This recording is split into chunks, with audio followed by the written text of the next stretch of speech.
남편과 나는 결혼한 지 12년째다. 나는 158cm에 56kg. 중년 여성으로서 평범한 체형이다. 하지만 남편은 그렇게 생각하지 않는 것 같았다. 어느 날 저녁 퇴근 후 집에 들어서자마자 남편이 말했다. 오늘 출근할 때 입은 원피스가 예전보다 팽팽해 보였다고 했다. 옷이 작아진 게 아니라 내가 커진 거 아니냐고 물었다. 나는 피곤해서 대답하지 않았다. 주말 오후 소파에 앉아 쉬고 있었다. 남편이 옆에 앉더니 내 팔뚝을 슬쩍 잡았다. 여기 좀 탱탱해졌다며 웃었다. 나는 팔을 빼며 그만하라고 했다. 남편은 장난이라고 했지만 나는 기분이 좋지 않았다.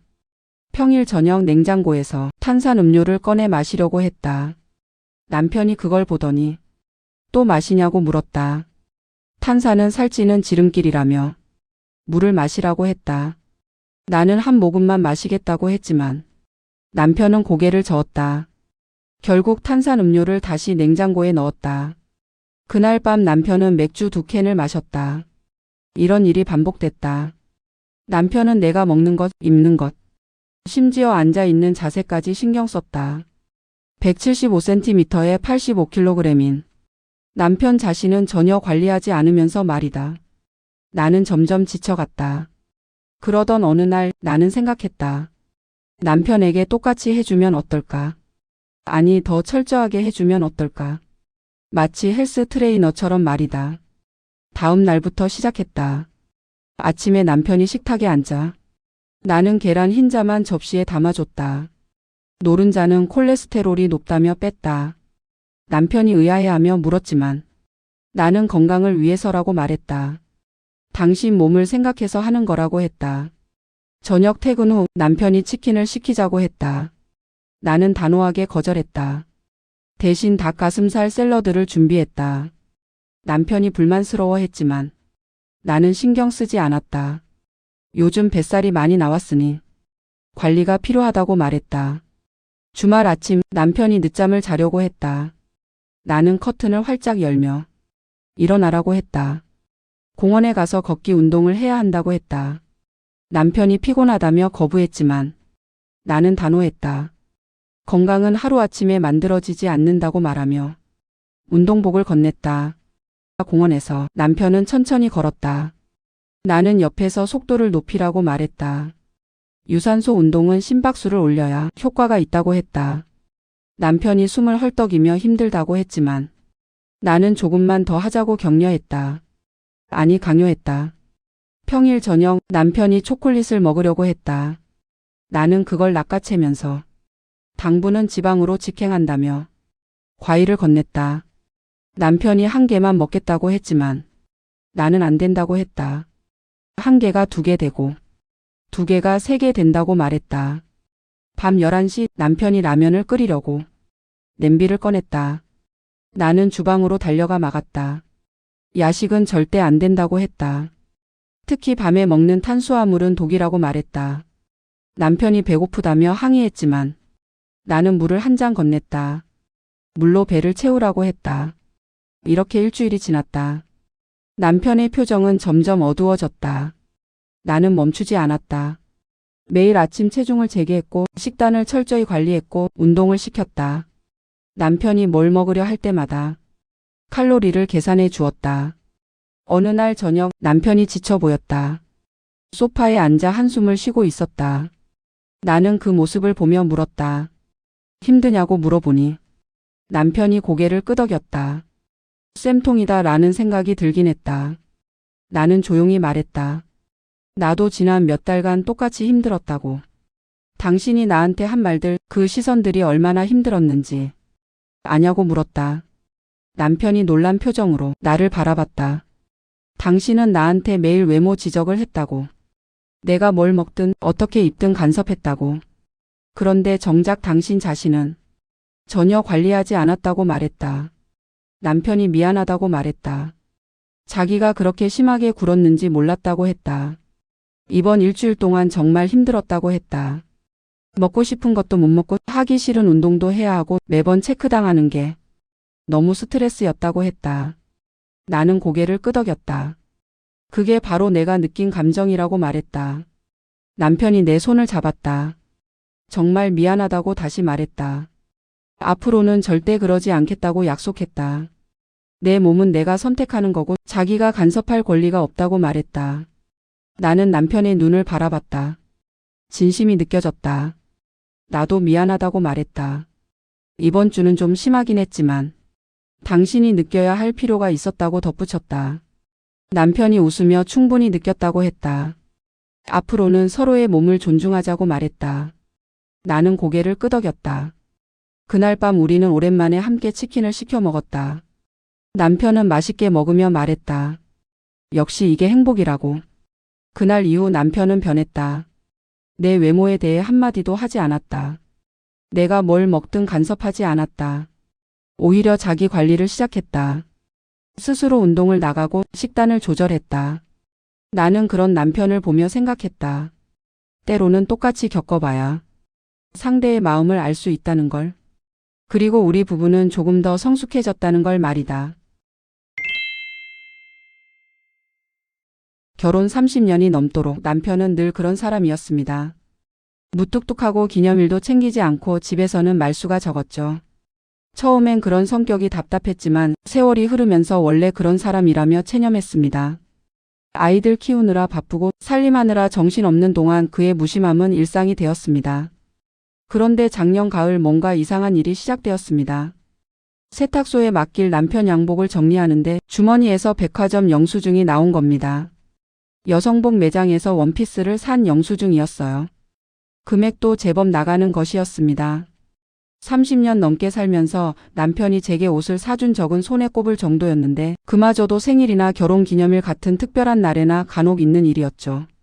게다가 만약 제 옷을 사려던 거였다면 당연히 저를 데리고 같이 가서 골랐을 겁니다. 이게 뭐야? 아, 그거? 회사 여직원 퇴직할 때 선물로 산 거야 라고 대답했습니다. 그럴듯한 답변이었지만 왠지 석연치 않았어요. 며칠 후 더 이상한 일이 일어났습니다. 남편이 샤워를 하는 동안 핸드폰에서 문자 알림이 울렸어요. 옷 잘 맞았어, 고마워. 라는 메시지가 떴던 겁니다. 보낸 사람 이름은 배드민턴 미선이라고 되어 있었어요. 그때부터 남편을 유심히 관찰하기 시작했습니다. 예전에는 핸드폰을 거실 탁자에 아무렇게나 놔두곤 했는데 언젠가부터 항상 손에 들고 다니더군요. 잠잘 때도 베개 밑에 넣어두었습니다. 그리고 이상하게 늦게 들어오는 날이 많아졌어요. 어디 갔다 왔냐고 물어보면 남편은 항상 배드민턴 치고 사우나 다녀온 거라고 답했습니다. 남편은 2년 전부터 동네 배드민턴 동호회에 나가고 있었거든요. 처음엔 운동한다고 하니까 좋은 일이라고 생각했는데 요즘 들어 너무 자주 나가는 것 같았거든요. 그리고 집에 들어올 때마다 항상 깔끔하게 씻고 돌아왔어요. 의심은 점점 커져갔습니다. 하지만 확신할 수는 없었어요. 혹시 제가 괜히 의심병에 걸린 건 아닐까 싶기도 했고 30년이나 함께 산 사람을 어떻게 그렇게 의심할 수 있나 싶어 스스로를 탓하기도 했습니다. 게다가 저는 남편이 절대 바람을 필 성품이 아니라고 믿고 살아왔습니다. 그 믿음이 있었기에 더 혼란스러웠죠. 결정적인 순간은 지난달이었습니다. 어느 토요일 오후 남편이 또 배드민턴 치러 간다며 나갔습니다. 그런데 이상하게 마음이 불안했어요. 이유를 설명할 순 없었지만 여자의 촉이라는 게 있잖아요. 평소 같으면 대수롭지 않게 넘겼을 텐데 그날따라 왠지 모르게 불길한 기운이 스쳤습니다. 무작정 밖으로 나가 동네를 걸었습니다. 그러다 문득 남편이 간다는 배드민턴장 쪽으로 발길이 향했어요. 도착해서 주차장을 가보니 남편 차가 보이지 않더군요. 이상했습니다. 허탈한 마음으로 발길을 돌렸는데 그때 우리 동네 작은 빌라 앞에 서 있는 남편 차가 눈에 들어왔습니다. 순간 심장이 철렁 내려앉았어요. 저는 바로 남편에게 전화를 걸었습니다. 어디야? 남편은 잠시 머뭇거리더니 운동 끝나고 사우나 좀 들렀어라고 말했습니다. 그는 태연하게 뻔한 거짓말을 했습니다. 그 순간 저는 확신했어요. 남편에게 제가 모르는 무언가가 있다는 것을. 그날 저녁 남편은 평소와 다름없이 집에 들어왔습니다. 현관문을 열고 들어서는 모습도 인사하는 목소리도 모든 게 똑같았어요. 하지만 제 눈에는 모든 것이 연기처럼 느껴졌습니다. 운동 어땠냐고 물으니 그냥 그랬다고 좀 힘들었다고 대답했습니다. 저녁 메뉴를 묻는 목소리도 여느 때와 다름없었어요. 저는 최대한 평상시와 같은 목소리로 김치찌개 끓였다고 답했지만 식탁에 밥을 차리는 동안 손이 덜덜 떨렸습니다. 30년 넘게 함께 살면서 이런 감정을 느껴본 적이 없었어요. 배신감, 분노, 허탈함이 뒤섞인 복잡한 기분이었습니다. 겉으로는 평범한 하루의 저녁 같았지만 저에게는 인생에서 가장 길고 괴로운 식사 시간이었어요. 더 이상 참을 수 없었습니다. 저는 거실로 나가 남편 앞에 앉았습니다. 오늘 정말 배드민턴 치고 사우나 갔다 온 거야? 남편은 갑자기 목소리를 높였습니다. 오히려 저더러 무슨 소리냐며 물어보는 의도가 뭐냐고 화내더라고요. 그 태도가 오히려 저를 더 단단하게 만들었습니다. 여자 생겼지? 내가 당신 차 빌라 주차장에서 직접 봤어. 거기 뭐 하는 곳이야? 남편은 고개를 절레절레 흔들며 발뺌했습니다. 착각한 거야. 똑같은 차 많잖아. 저는 바로 휴대폰을 꺼내 차 사진을 보여주었습니다. 그제야 남편의 표정이 굳어졌지만 여전히 말을 돌리려 했습니다. 저는 심호흡을 하고 마지막 카드를 꺼냈습니다. 좋아. 그럼 블랙박스 확인해보자. 그 순간 남편의 얼굴이 하얗게 질렸습니다. 그동안 발뺌만 하던 사람이 블랙박스 이야기에 저렇게 흔들리는 걸 보니 분명 블랙박스 안에는 제가 알면 안 되는 아주 더러운 게 남아있다는 확신이 들었습니다. 차에 가서 당장 확인하자. 아니면 지금이라도 그 집에 같이 가볼까? 남편은 더 이상 버티지 못했습니다. 길게 한숨을 내쉬고 고개를 떨군 채 겨우 입을 열었습니다. 미안하다. 그 순간 제 속에서 분노와 허무함이 한꺼번에 올라왔습니다. 바람필 거면 들키지나 말지 간도 작으면서 저런 짓을 저질렀다는 게 참 한심해 보였습니다. 그 한마디로 모든 게 끝났습니다. 30년 넘게 쌓아온 신뢰가 산산이 무너져 내리는 순간이었습니다. 누구냐고 물었더니 배드민턴 동호회에서 만난 사람이라고 했습니다. 그 사람이 먼저 다가왔고 자신도 남자다 보니 넘어갔다고 말했어요. 연신 미안하다며 정리하겠다고 했지만 그 사과가 제게는 공허하게 들렸습니다. 분노보다는 허무함이 먼저 밀려왔습니다. 30년이라는 세월이 한순간에 의미 없어진 기분이었거든요.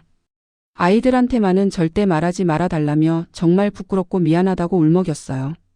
하지만 저는 이상하게 차분했습니다. 눈물도 나지 않았고 소리를 지르고 싶지도 않았어요. 그냥 허무했습니다. 바로 정리하겠다고. 다시는 만나지 않겠다고 맹세했습니다. 하지만 저는 더 이상 그 말들이 귀에 들어오지 않았어요. 그러던 어느 날 깨달았습니다. 저는 지금까지 남편을 위해, 아이들을 위해, 가족을 위해 살아왔다는 걸요.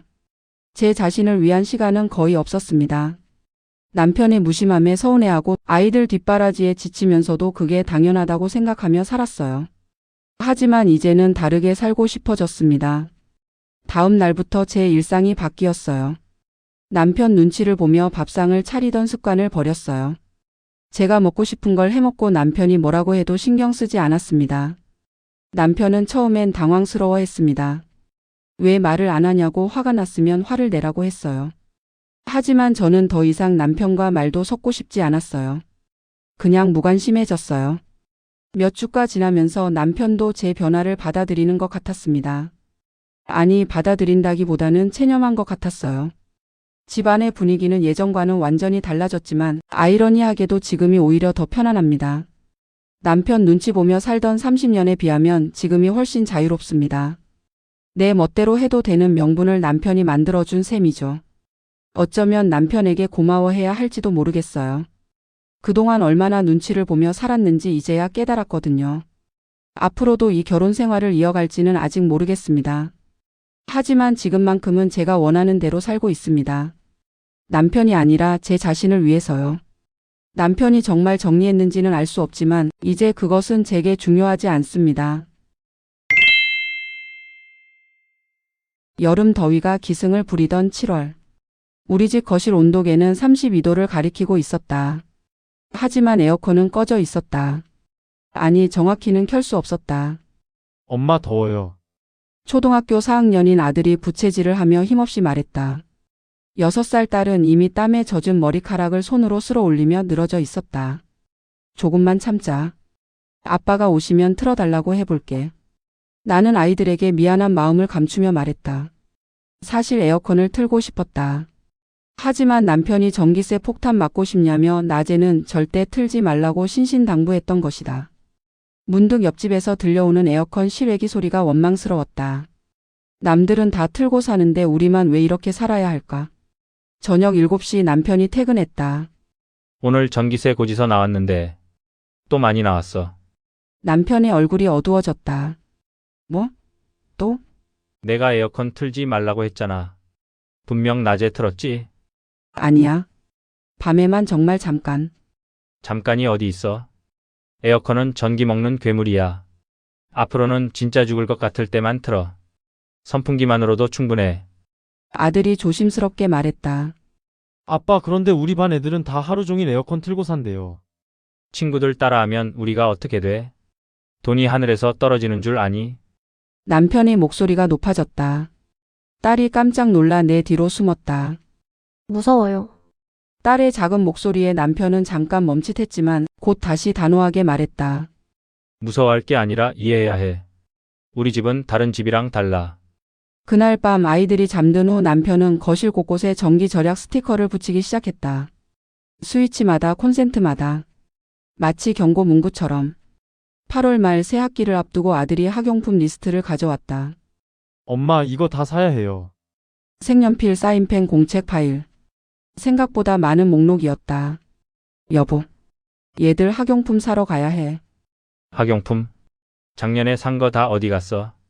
다 썼어요. 그리고 색연필 부러진 것도 많고. 아들이 작은 목소리로 대답했다. 부러진 건 테이프로 붙여서 써. 새로 살 필요 없어. 남편은 단호했다. 그래도 새 학기인데. 새 학기라고 다 새 걸로 사야 해? 우리가 그럴 형편이 돼? 아들아, 문구점 가서 제일 싼 걸로만 골라. 문구점에서 아들은 친구들이 고르는 캐릭터 문구들을 부러운 눈으로 바라봤다. 결국 가장 저렴한 흰색 공책과 투명한 플라스틱 필통을 샀다. 엄마, 우리는 왜 항상 제일 싼 것만 사요? 나는 답할 말이 없었다. 아이의 순수한 질문이 가슴을 찔렀다. 아빠가 아끼시는 걸 좋아하셔서 그래. 아빠가 인색해요. 아니야, 그런 게 아니고. 말끝을 흐리며 나는 아들의 손을 잡았다. 일상은 점점 숨막혀갔다. 남편은 샴푸도 물에 희석해서 쓰라고 했고 화장지는 한 번에 3장 이상 쓰지 말라고 했다. 심지어 아이들이 물을 틀어놓고 양치하는 것도 잔소리의 대상이었다. 물 왜 이렇게 세게 틀어? 돈이 줄줄 새고 있잖아. 저 양치하는데요. 양치할 때 계속 틀어놔야 해. 컵에 받아서 써. 나는 견딜 수 없었다. 아이들이 학교에 간 사이 마트 앞 작은 카페에 들어갔다. 한 잔의 아메리카노. 나에게는 사치였지만 그 순간만큼은 자유로웠다. 혹시 여기 자주 오세요? 옆 테이블에 앉은 비슷한 나이의 여성이 말을 걸었다. 아니요, 오늘 처음인데요. 저도 가끔 와요. 집에서 벗어나고 싶을 때요. 우리는 자연스럽게 이야기를 나누게 됐다. 그녀의 이름은 미경이었다. 남편이 워낙 절약을 좋아해서요. 커피 한 잔 마시는 것도 눈치가 보여요. 아, 저희 남편도 그래요. 가끔 이런 시간이 없으면 정말 답답해요. 그 짧은 대화가 나에게는 큰 위안이 됐다. 나 혼자만 이런 게 아니구나. 집에 돌아와서 남편이 물었다. 어디 갔다 왔어? 마트 잠깐 갔다 왔어. 뭐 샀어? 아무것도. 아무것도 안 샀으면 뭐 하러 갔어? 한 잔의 커피 때문에 거짓말을 하는 내가 초라했다. 남편은 점점 더 아이들에게도 절약을 강요하기 시작했다. 얘들아, 앉아봐. 아빠가 중요한 얘기 해줄게.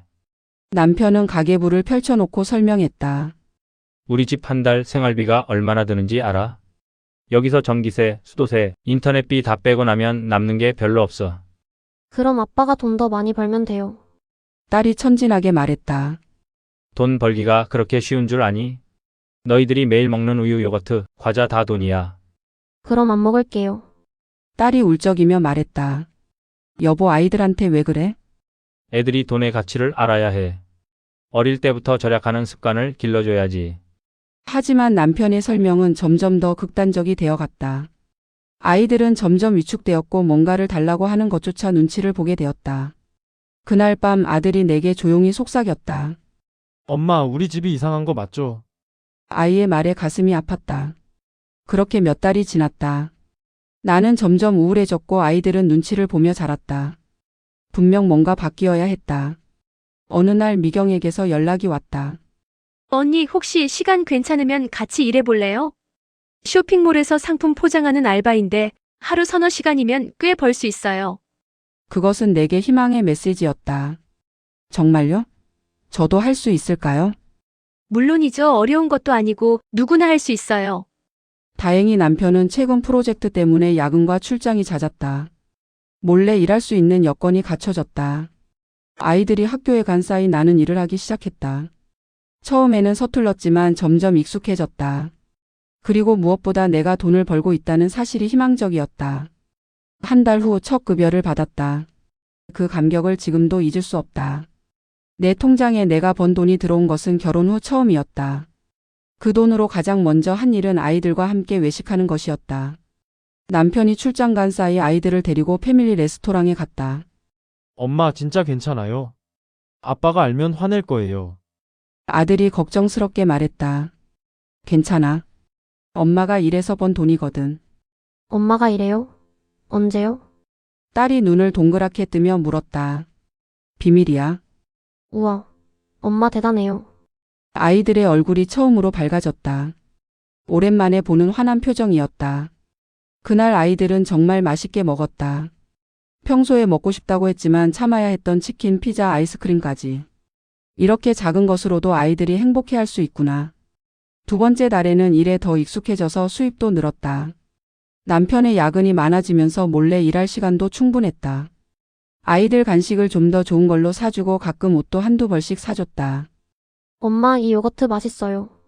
딸이 새로 산 요거트를 먹으며 좋아했다. 그래? 더 먹고 싶으면 말해. 예전 같으면 아껴 먹으라고 했을 텐데 이제는 그럴 필요가 없었다. 하지만 동시에 죄책감도 있었다. 남편에게 거짓말을 하고 있다는 사실이 무거웠다. 2달 반이 지난 어느 날 결국 남편에게 들켰다. 이게 뭐야? 당신 개인 통장에 돈이 계속 들어오고 있네. 남편이 통장을 들고 다그쳤다. 알바해. 나한테 허락도 안 받고. 그리고 이 돈으로 뭘 했어? 가계부에 없는 지출들이 계속 보이는데. 아이들과 가끔 외식하고 필요한 것들 좀 사주고 외식? 집에서 해 먹으면 될 걸 왜 돈 낭비를 해? 나도 가끔은 자유롭게 돈을 쓰고 싶어. 자유롭게. 우리가 그럴 형편이 돼. 그때 아들이 방에서 나와 끼어들었다. 아빠 엄마가 번 돈인데 왜 안 돼요? 어른 일에 끼어들지 마. 아빠는 왜 맨날 돈 얘기만 해요? 친구들은 가족이랑 놀러도 가고 맛있는 것도 먹는다는데 아들의 목소리가 떨렸다. 우리는 왜 맨날 참기만 해야 해요? 전기도 아껴야 하고 물도 아껴야 하고 엄마는 커피도 몰래 마셔야 하고 뭐? 커피를 몰래? 남편이 놀라서 나를 쳐다봤다. 엄마가 너무 답답해 보여요. 딸도 작은 목소리로 말했다. 맞아요. 엄마 요즘에 많이 슬퍼 보여요. 그 순간 집안이 조용해졌다. 남편은 충격을 받았는지 그 뒤로 아무 말도 하지 않았다. 며칠 동안 생각에 잠긴 듯 보였다. 어느 날 남편이 먼저 입을 열었다. 내가 너무했나? 목소리에 처음으로 흔들림이 있었다. 절약하는 것 자체는 나쁘지 않아. 하지만 우리가 너무 극단적으로 살고 있는 것 같아. 나는 조심스럽게 말했다. 아이들도 힘들어하고 나도 숨막혀. 돈을 아끼는 것도 중요하지만 그 돈으로 가족이 행복해야 의미가 있는 거 아닐까? 남편은 한참을 고민하더니 말했다. 사실 나도 어릴 때 우리 집이 어려워서 많이 참고 살았어. 그 기억 때문에 절약에 너무 집착한 것 같아. 그 마음은 이해해. 하지만 우리 아이들에게는 다른 기억을 만들어주고 싶어. 그날 이후 남편은 고민에 빠졌다. 하루 이틀은 여전히 예전 습관대로 잔소리를 하다가도 아이들의 표정을 보고는 말을 멈추곤 했다. 변화는 서서히 일어났다. 남편은 여전히 절약을 중요하게 생각했지만 예전처럼 모든 것을 통제하려 하지는 않았다. 나는 알바를 계속했고 이번에는 남편에게 정식으로 허락을 받았다. 내가 번 돈으로는 가족들과의 소소한 행복을 만들고 싶어. 그래, 그것도 필요하겠네. 남편의 대답은 여전히 어색했지만 예전처럼 단호하게 반대하지는 않았다. 그렇게 한 달이 더 지났다. 엄마 오늘 뭐해요? 아빠랑 상의해서 놀이공원 갈까? 진짜요? 아빠도 좋다고 할까요? 한번 물어보자. 남편에게 조심스럽게 물어봤다. 여보, 아이들이랑 놀이공원 가는 거 어때? 남편은 잠깐 고민하더니 말했다. 놀이공원 비싸겠네. 내가 번 돈으로 갈게. 그때 딸이 남편의 손을 잡으며 말했다. 아빠 한 번만요. 친구들 얘기 들으니까 너무 가고 싶어요. 알겠어, 가자. 대신 너무 비싼 건 안 돼. 아빠 고마워요. 아이들이 환호했다. 그 주말 우리는 정말로 놀이공원에 갔다. 남편은 입장료를 계산할 때 한숨을 내쉬었지만 이내 아이들의 웃음소리를 들으며 조금씩 표정이 부드러워졌다. 아빠 같이 타요. 아들이 남편의 손을 잡아 끌었다. 아빠는 무서워서. 저도 무서운데 탈 거예요. 결국 남편도 아이들과 함께 놀이기구를 탔다. 오랜만에 가족이 함께 웃었다. 생각보다 나쁘지 않았네. 가끔은 이런 것도 필요해. 그래, 너무 아끼기만 했나 봐. 그해 겨울 우리 가족은 작은 변화를 지속하고 있었다. 남편은 여전히 절약을 좋아했지만 예전처럼 극단적이지는 않았다. 그리고 나는 계속해서 알바를 하며 가족의 소소한 행복을 위한 자금을 마련했다. 어느 날 저녁 온 가족이 함께 저녁을 먹고 있는데 여보, 고마워. 뭐가? 나를 깨우쳐줘서. 그리고 가족을 위해 일하기 시작해서. 우리 모두가 변한 거야. 아빠, 이제 우리 집도 다른 집이랑 비슷해요. 우리 집은 우리 집만의 방식이 있는 거야. 절약도 하지만 행복도 잊지 않는 집. 그 순간 나는 깨달았다. 행복은 돈을 얼마나 아끼느냐가 아니라 그 돈을 어떻게 의미 있게 쓰느냐에 있다는 것을. 그리고 가족이 함께 웃을 수 있다면 그것이 가장 값진 투자라는 것을. 남편도 완전히 변한 것은 아니다. 여전히 전기세 고지서를 보면 한숨을 쉬고 큰 지출 앞에서는 고민했다. 하지만 이제는 가족의 행복도 함께 고려했다. 우리 가족의 진짜 행복한 시간이 조금씩 천천히 시작되고 있었다. 안녕하세요. 저는 올해 42살, 결혼한 지 15년 차 주부입니다. 9살 딸 하나와 남편, 이렇게 세 식구가 살고 있어요. 오늘 이렇게 사연을 보내는 이유는 정말 어디서부터 말해야 할지 모르겠지만 제 마음속 이야기를 누군가에게 들려주고 싶어서입니다. 남편이 직장을 잃은 지 이제 5년이 넘었습니다. 처음엔 괜찮다고 생각했어요. 요즘 경기가 안 좋으니까 조금만 기다리면 좋은 기회가 올 거라고 믿었거든요. 그런데 지금 5년째. 솔직히 말하면 남편을 보는 제 눈빛이 예전 같지 않습니다. 매일 아침 7시에 알람이 울려도 남편은 꿈쩍도 안 해요. 저는 딸 아침 챙기고 학교 보내고 파트타임 일하러 나가야 하는데 말이에요. 저녁에 파김치가 되어 돌아와도 남편은 여전히 거실에서 게임만 하고 있어요. 일자리 알아봤냐고 물으면 항상 핑계가 있고요. 현실은 정말 냉혹합니다. 월세, 관리비, 생활비, 각종 공과금까지. 제가 파트타임으로 버는 120만 원으로는 턱없이 부족해요. 적금도 다 털고 부모님께 손 벌리기도 여러 번 했어요. 42살에 부모님께 용돈 받는 기분. 정말 참담해요. 새벽 3시까지도 게임하는 모습을 보면 정말 미쳐버릴 것 같아요. 딸이 친구들은 다 학원을 다닌다면서 자기도 다니고 싶다고 말할 때마다 가슴이 찢어지고요. 다음 달부터 보내줄게라고 거짓말을 할 수밖에 없어요.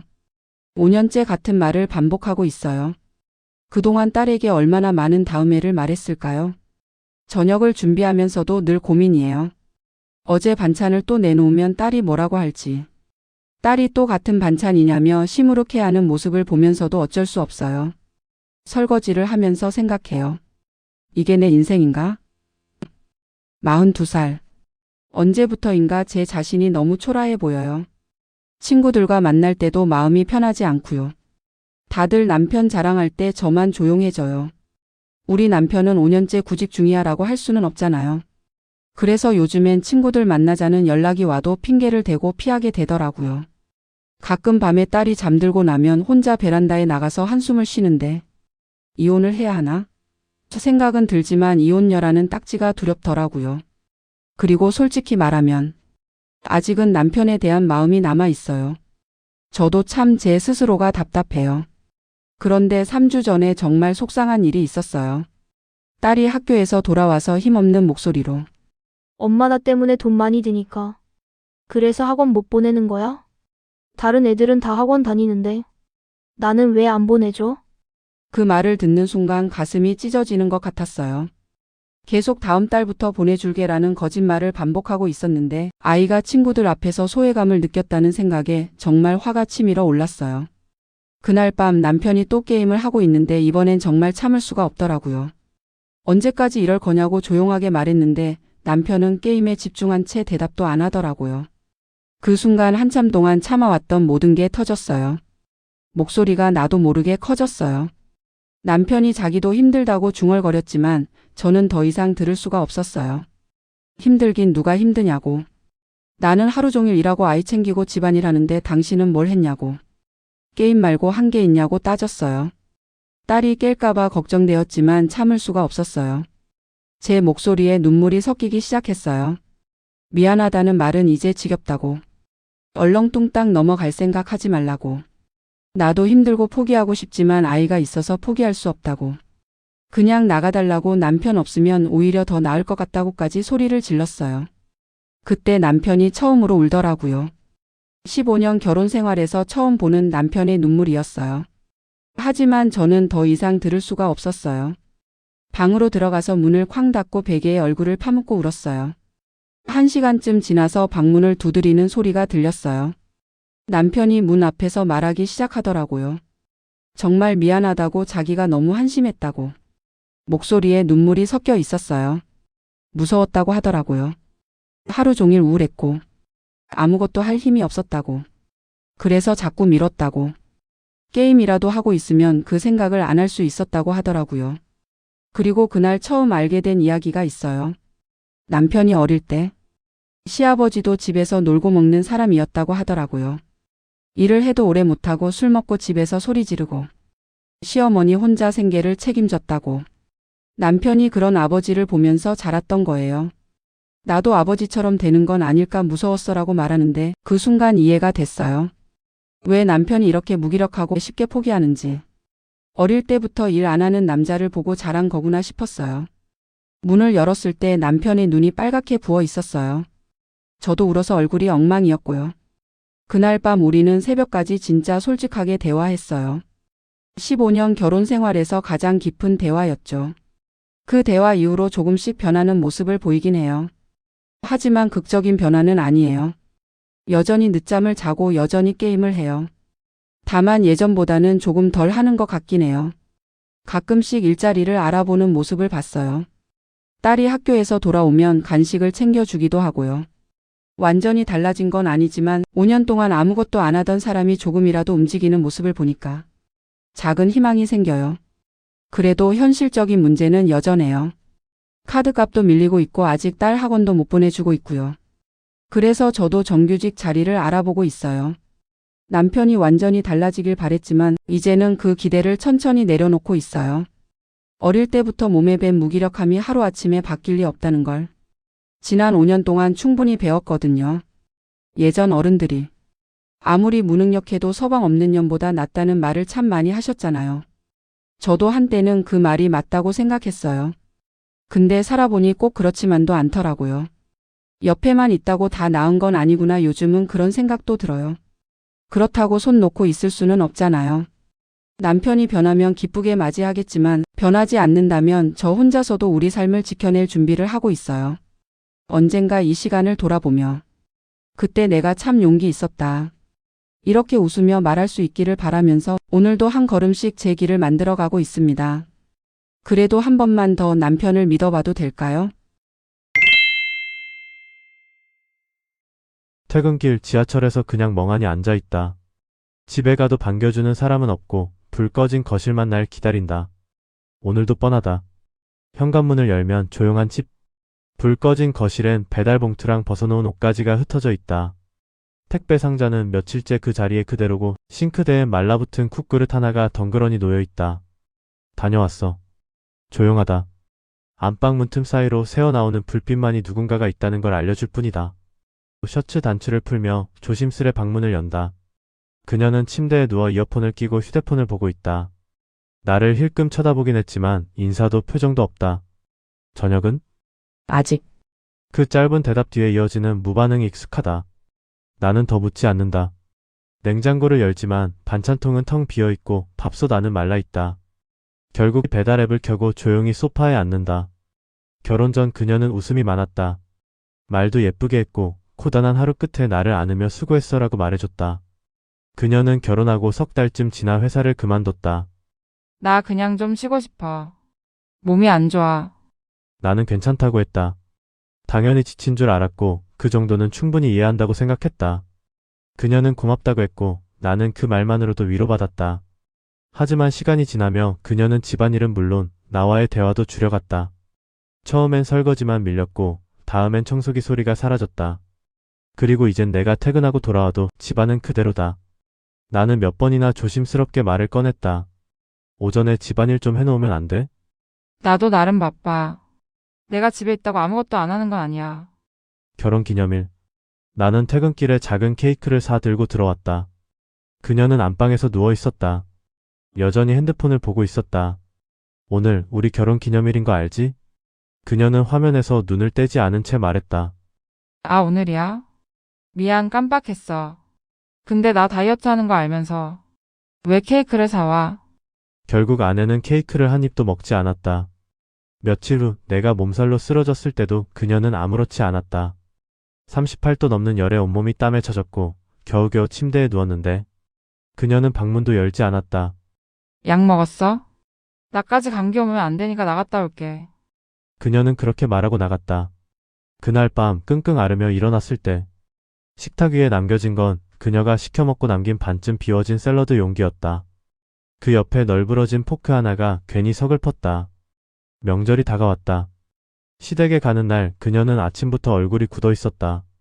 식사 자리에서도 휴대폰을 손에 놓지 않았고 밥을 먹자마자 말했다. 오빠 이제 가자. 너무 오래 있으면 피곤해. 어머니는 당황하셨지만 말씀이 없었다. 그 침묵이 더 마음을 아프게 했다. 반면 이틀 뒤 친정에 갈 땐 완전히 달랐다. 차 안에서부터 밝은 표정으로 엄마한테 뭐 사갈까? 라고 묻고 도착하자마자 환하게 웃으며 집 안으로 뛰어 들어갔다. 장모님은 그녀를 반갑게 맞이했고 식탁엔 음식이 풍성했다. 그녀는 몇 시간을 엄마와 수다를 떨며 보내더니 밤 9시가 넘어서야 집에 가자고 했다. 돌아오는 길 나는 조심스럽게 물었다. 시댁에선 왜 그렇게 빨리 집에 가자고 해? 그냥 불편하잖아. 우리 엄마가 뭐 잘못한 거 있어? 그녀는 차갑게 말했다. 아, 진짜 피곤해. 그런 얘기 좀 그만해. 한 번은 내가 회식 후 술에 취해 귀가가 늦었던 밤이었다. 겨우 문을 열고 들어섰는데 웬일인지 거실 불이 환히 켜져 있었다. 잠시 멈칫했다. 늘 꺼져 있던 불빛이 낯설 정도로 따뜻했다. 안방 문을 열자 그녀가 나를 바라보고 있었다. 평소와 달리 얼굴에 화장까지 어렴풋이 남아 있었고 눈빛은 반짝였다. 오빠 많이 취했어? 그녀는 웃으며 다가와 내 셔츠를 벗겨주었다. 웬일이야? 아직 안 자고. 그냥 오빠 보고 싶었나 봐. 그녀가 웃으며 말했다. 그리고 아주 자연스럽게 나를 침대로 이끌었다. 그날 밤 우리는 오랜만에 사랑을 나눴다. 그녀의 손길은 다정했고 말투는 부드러웠다. 오빠. 근데 저번에 백화점 갔을 때 본 거 기억나지? 핑크색 가방 말이야. 자꾸 생각나. 나 그거 사줘. 갖고 싶어. 나는 그 순간 깨달았다. 방금 전 웃으며 내게 기댔던 그 모습이 어쩐지 연극처럼 느껴졌다. 이건 사랑이 아니라 조건으로 이루어진 거래 같았다. 그냥 자기 필요한 거 있을 때만 다정했다. 평소엔 무뚝뚝하다가도 비싼 옷이나 화장품 갖고 싶을 땐 오빠 나 이거 사도 돼? 하면서 웃었고 이상하게도 밤에 유난히 다정한 날은 그 다음날 꼭 지출이 있었다. 결혼한 지 3년. 우리는 아이가 없다. 나는 아이를 원했었고 몇 번이나 조심스럽게 이야기했지만 그녀는 그때마다 아직은 무리하라며 말끝을 흐렸다. 그러다 어느 날 화장실 선반에서 낯선 피임약을 발견했다. 그녀는 내 눈을 피하며 말했다. 스트레스 때문에 생리불순 와서 먹은 거야. 나는 아무 말도 하지 않았다. 요즘엔 이 여자가 내 옆에 있는 이유도 내가 이 여자와 사는 이유도 점점 사라지는 것 같다. 주말 아침. 나는 청소기를 돌리고 밀린 빨래를 널었다. 그녀는 12시 넘어서까지 침대에서 안 나왔다. 아내는 늘 이런다. 다른 집도 다 그래. 요즘 남편들은 다 집안일 도와. 그게 진짜일까? 아이도 없는데 이게 진짜 정상인 건지 모르겠다. 요즘엔 이혼 관련 글들을 찾아보게 된다. 계속 이렇게 살아야 하나 싶어서. 퐁퐁남이라는 단어, 솔직히 인터넷에서나 나오는 얘기인 줄 알았다. 근데 요즘엔 그 말이 내 얘기 같다. 결혼 안 한 친구들이 요즘 세상 제일 부럽다. 안녕하세요. 저는 올해 46, 결혼 20년 차 전업주부 오은정입니다. 남편은 대기업 임원이고 아이들은 이제 고등학생과 중학생이 되었어요. 사람들은 제가 남부러울 것 없는 인생을 산다고 말합니다. 남편도 잘나고 집도 크고 아이들도 잘 크고 정말 복 받았네. 이런 말들을 수없이 들어왔거든요. 맞아요. 이 40평짜리 아파트는 남편이 20년간 치열하게 노력해서 얻은 결과물이겠죠. 신혼 때 15평 원룸에서 시작해서 25평을 거쳐 지금의 40평까지. 하지만 집이 커질수록 저는 점점 작아졌어요. 아니, 정확히는 몸은 커지고 마음은 작아졌달까요? 이 넓은 집 안에서 저는 관리 안 하는 여자가 되어버렸습니다. 오늘은 제가 왜 이렇게 되었는지 그 이야기를 해보려고 해요. 혹시 저와 비슷한 상황에 계신 분들이 있다면 이 이야기가 조금이라도 위로가 되었으면 좋겠습니다. 결혼 전 저는 정말 예쁜 여자였어요. 키 154에 몸무게 48kg. 어디서나 날씬하다, 스타일 좋다는 소리를 들었죠. 옷도 아무거나 잘 어울렸고 S 사이즈가 제 사이즈였어요. 남편은 그런 저의 외모에 첫눈에 반했다고 했습니다. 소개팅 자리에서 만났는데 나중에 들어보니 저를 본 순간 저 여자랑 결혼해야겠다고 생각했대요. 연애 시절이 정말 달콤했어요. 남편은 저에게 이 세상에서 내가 제일 예뻐, 내 자랑이야 라고 말해줬거든요. 그때 남편이 자주 하던 말이 있어요. 우리 은정이는 진짜 모델 같아. 어떻게 이렇게 날씬할 수가 있지? 다른 남자들이 자꾸 쳐다보네. 질투난다. 그때는 정말 제가 세상에서 가장 예쁜 여자라고 믿었습니다. 결혼식 날 드레스를 입은 저를 본 남편이 눈물을 흘렸어요. 정말 완벽해. 이런 완벽한 신부를 내가 어떻게 얻었을까? 그 순간이 제 인생에서 가장 행복했던 때였던 것 같아요. 변화는 첫 임신부터 시작됐어요. 입덧이 끝나고 나니 식욕이 폭발했거든요. 임신 전 48kg였던 몸무게가 출산 직전에는 75kg까지 늘었어요. 임신했으니까 당연하지. 출산하면 원래대로 돌아갈 거야. 저는 그렇게 생각했어요. 주변에서도 임신하면 살찌는 거 당연하다고 했고요. 하지만 남편의 반응은 달랐어요. 임신했다고 너무 많이 먹는 거 아니야? 다른 임신부들은 적당히 조절하던데. 살이 너무 많이 쪘네. 출산하고 빨리 빼야겠어. 출산 후가 더 심했어요. 모유 수유하느라 밤잠도 제대로 못 자고 아이 키우느라 정신없는데 몸무게는 10kg 정도밖에 안 빠졌거든요. 그때부터 남편이 본격적으로 말하기 시작했어요. 언제 살 빼냐? 다른 엄마들은 출산하고도 금방 원래대로 돌아오던데. 그 옷 입으니까 더 뚱뚱해 보인다. 둘째 임신, 출산을 거치면서 상황은 더 악화됐어요. 지금 제 몸무게는 솔직히 말하기도 창피하지만 72kg예요. 결혼 전보다 24kg가 늘었죠. 매일 아침 옷장 앞에 서면 막막해요. 예전에 입던 예쁜 옷들이 아직 그대로 걸려 있거든요. S 사이즈, M 사이즈 옷들. 이제는 볼 때마다 마음이 아파요. 한 번은 옛날에 남편이 사준 원피스를 입어봤어요. 정말 예뻤던 하늘색 원피스였는데 지퍼가 올라가지 않았어요. 거울 앞에서 한참을 씨름했죠. 숨을 참고 배를 집어넣고 그래도 안 됐어요. 그때 남편이 들어왔어요. 뭐해? 예전에 당신이 사준 원피스 입어보려고. 남편이 한참을 저를 바라보더니 말했어요. 그 옷은 이제 안 어울릴 것 같은데. 그 말을 듣는 순간 정말 눈물이 핑 돌았어요. 지금 제가 입을 수 있는 건 편한 체형의 맨투맨이나 후드티뿐이에요. 그것도 XL이나 XXL. 예쁜 옷을 보면 입고 싶어요. 정말 간절하게 입고 싶어요. 하지만 제 몸에는 안 맞죠. 온라인 쇼핑몰 구경하다가 예쁜 원피스를 보면 장바구니에 담아놨다가 결국 지워버려요. 내가 이걸 입으면 이상하겠지라는 생각이 들어서요. 하루하루가 전쟁 같아요.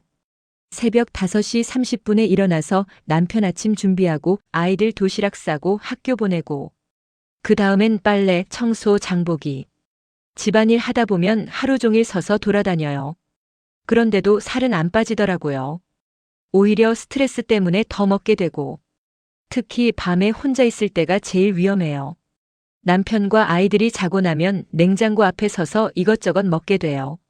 내일부터는 다이어트 해야지라고 생각하면서도 결국 또 먹고, 이런 제 모습을 본 남편은 더 차갑게 대해요. 요즘 더 살쪘네. 다른 아줌마들도 저렇게 사나? 좀 부끄럽다. 아이들 앞에서도 거리낌 없이 말해요. 엄마도 옛날에는 정말 예뻤는데. 엄마는 왜 아빠 말을 안 들어? 그런 말들을 들을 때마다 더 위축되고 더 먹게 되는 악순환이 반복돼요. 살이 찌면서 사람들 만나는 것도 무서워졌어요. 특히 결혼 전 친구들은 아예 연락을 안 하게 됐죠. 예전 모습을 기억하는 사람들 앞에 서기가 너무 창피했거든요. 가끔 동창회 연락이 와도 핑계를 대고 안 가요. 바빠서, 아이가 아파서, 집안일이 있어서. 사실은 다 제 모습이 부끄러워서예요. 엄마들 모임도 마찬가지예요. 학교 행사나 학부모 모임에 가면 다른 엄마들은 다 예쁘게 꾸미고 와요. 날씬하고 옷도 멋지게 입고, 저만 혼자 편한 옷에 운동화 신고 가죠. 그러면 남편이 집에 와서 말해요. 다른 엄마들은 다 예쁘게 꾸미고 오던데 당신만 그런 차림이더라. 창피했다. 그 말을 들을 때마다 더 사람들을 만나기 싫어져요. 그러던 어느 날 가장 친한 친구 미영이에게서 오랜만에 연락이 왔어요. 은정아, 정말 오랜만이다. 나 이번에 승진했어. 그래서 맛있는 거 사줄게. 이번 주말에 시간 있어? 고등학교 때부터 30년 가까이 알고 지낸 친구였어요. 대학 때 저희가 제일 친했던 3명 중 1명이죠. 정말 오랜만에 가슴이 설렜어요. 친구 앞에서만큼은 제가 오은정이 될 수 있을 것 같았거든요. 엄마나 아내가 아닌 그냥 저 자신으로요. 하지만 동시에 걱정도 됐어요. 친구가 제 모습을 보고 놀라지 않을까. 그래도 용기를 내서 만나기로 했어요. 응, 좋아. 오랜만에 만나자. 며칠 전부터 뭘 입을지 고민했어요. 예쁘게 입고 가고 싶은데 제 몸에 맞는 예쁜 옷이 없었거든요. 결국 그나마 괜찮아 보이는 검정색 니트 원피스를 골랐어요. 체형을 커버해주는 A라인이었죠. 드디어 친구와의 약속 날이 됐어요. 아침부터 나름 준비를 했어요. 오랜만에 화장도 좀 진하게 하고 머리도 말았어요.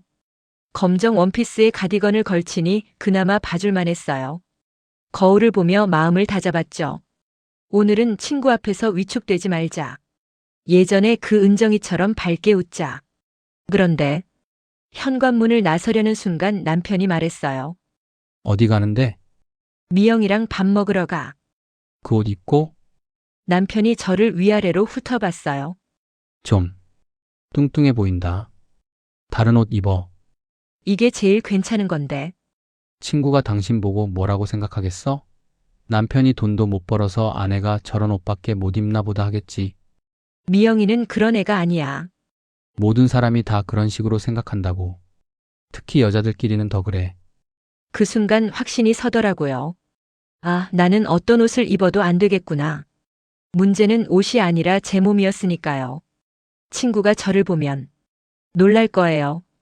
예전에 날씬하고 예뻤던 은정이가 아니라 뚱뚱하고 늙어버린 아줌마를 보게 될 테니까요.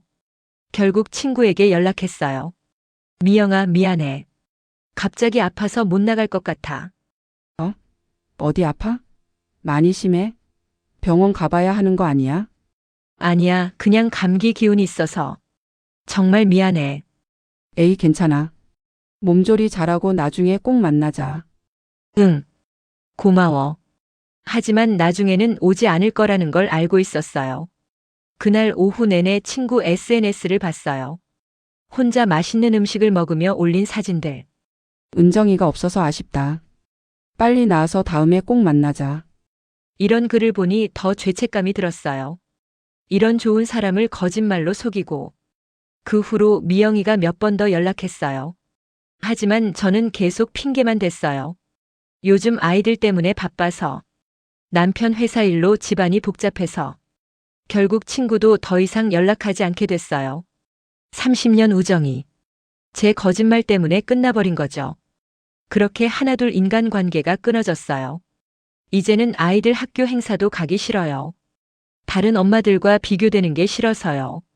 마트도 사람 없는 시간에만 가요. 아는 사람을 만날까봐 두려워서요. 집에서도 편할 수가 없어요. 남편은 제가 늘 보기 좋게 있기를 바라거든요. 집에 있을 때도 좀 신경 써라. 아이들이 보잖아. 그래서 집에서도 편한 옷을 못 입어요. 남편이나 아이들에게 더 뚱뚱해 보이는 모습을 보여주기 싫어서요. 가장 힘든 건 거울을 보는 일이에요. 욕실 거울, 현관 거울, 엘리베이터 거울. 어디서든 제 모습과 마주치게 되죠. 그때마다 충격이에요. 이게 나야? 정말 이게 나야? 예전에 날씬했던 모습은 이제 꿈 같아요. 정말 제가 그랬던 적이 있었나 싶을 정도로요. 어느 날 아이가 물어봤어요. 엄마는 왜 항상 슬퍼 보여? 그 말에 가슴이 찔렸어요. 아이들조차 제가 행복하지 않다는 걸 알고 있었던 거죠. 엄마가 슬퍼 보여? 응. 아빠는 엄마 보고 자꾸 나쁜 말해. 그래서 엄마가 슬픈 거야? 아이가 다 알고 있었어요. 남편이 저를 어떻게 대하는지. 그날 밤 혼자 울었어요. 내가 아이들에게 어떤 엄마가 되고 있는 거지? 내가 보여주고 있는 건 어떤 모습이지? 남편은 여전히 저를 바꾸려고 해요. 다이어트 학원이라도 다녀라. 헬스장 등록해줄까? 약국에서 다이어트 약이라도 사 먹어봐. 하지만 정작 제가 그런 곳에 갈 시간을 주지는 않아요. 집안일, 아이들 뒷바라지. 여전히 모든 건 제 몫이거든요. 그러면서 결과만 요구하죠. 왜 살이 안 빠져? 다른 사람들은 다 빼던데? 이제는 포기했어요. 예뻐지려는 노력도 남편의 마음을 돌리려는 시도도. 어차피 제가 뭘 해도 남편은 만족하지 않을 거니까요. 옷장에 걸린 예쁜 옷들도 이제 안 봐요. 볼 때마다 마음만 아프니까요. 대신 편한 옷들만 사요. 체형을 감춰주는 숨길 수 있는 옷들. 사람들과의 만남도 아예 피해요. 어차피 제 모습이 창피하고 남편도 싫어하니까요. 그렇게 저는 점점 더 집안에 갇혀 살게 됐어요. 40평짜리 넓은 집이지만 저에게는 감옥 같아요. 그런데 며칠 전 우연히 옛날 사진을 보게 됐어요. 아이가 학교 숙제로 우리 가족의 역사를 만들면서 예전 사진들을 찾아달라고 했거든요. 사진첩을 뒤지다가 결혼 초기 사진들을 발견했어요. 남편과 함께 웃고 있는 제 모습. 정말 행복해 보였어요. 하지만 더 자세히 보니 그때도 지금과 크게 다르지 않더라고요. 물론 지금보다는 날씬했지만 그때도 완벽하지는 않았어요. 팔뚝도 있었고 얼굴도 약간 통통했고. 그런데 그때는 남편이 저를 세상에서 가장 예쁘다고 했잖아요. 뭐가 달라진 걸까? 그때 깨달았어요.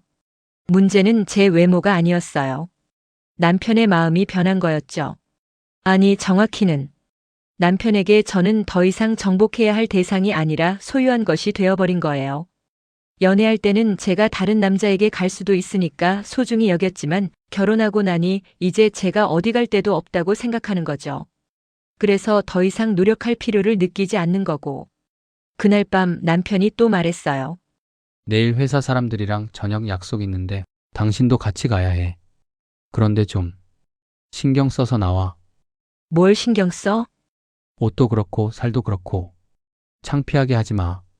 평소 같았으면 알았어라고 대답했을 텐데 그날은 달랐어요. 싫어. 뭐? 안 가. 창피한 사람은 혼자 가든지 해. 남편이 깜짝 놀란 표정을 지었어요.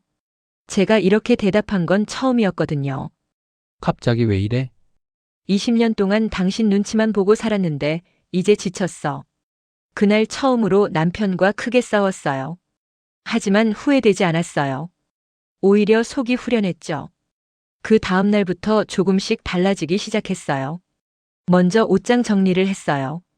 더 이상 입을 수 없는 예쁜 옷들. 과감히 기부했어요. 대신 제 몸에 맞으면서도 제가 좋아하는 옷들을 샀어요. 사이즈는 엑스라지지만 색깔도 예쁘고 디자인도 괜찮은 옷들로요. 거울을 보는 것도 달라졌어요. 이런 내 모습도 나쁘지 않네. 살은 쪘지만 그래도 웃을 때는 예쁘잖아. 완전히 달라진 건 아니지만 예전처럼 자학하지는 않게 됐어요. 가장 큰 변화는 사람들과의 관계였어요. 용기를 내서 미영이에게 먼저 연락했어요. 미영아, 그동안 미안했어. 사실 아픈 게 아니라 내 모습이 너무 변해서 부끄러웠어. 뭔 소리야? 우리가 언제부터 그런 사이였어? 그래도 나 진짜 많이 쪘어. 살찐 게 뭐가 중요해? 건강하기만 하면 되지. 이번 주말에 꼭 만나자. 지금도 여전히 72kg예요. 하룻밤 사이에 48kg로 돌아갈 수는 없으니까요. 남편도 여전히 불만스러워해요. 하지만 예전처럼 위축되지는 않아요. 당신이 싫으면 어쩔 수 없지만 나는 이제 나를 위해 살 거야. 이렇게 말할 수 있게 됐거든요. 아이들에게도 말해줬어요. 엄마가 살이 쪘다고 해서 가치가 떨어지는 건 아니야.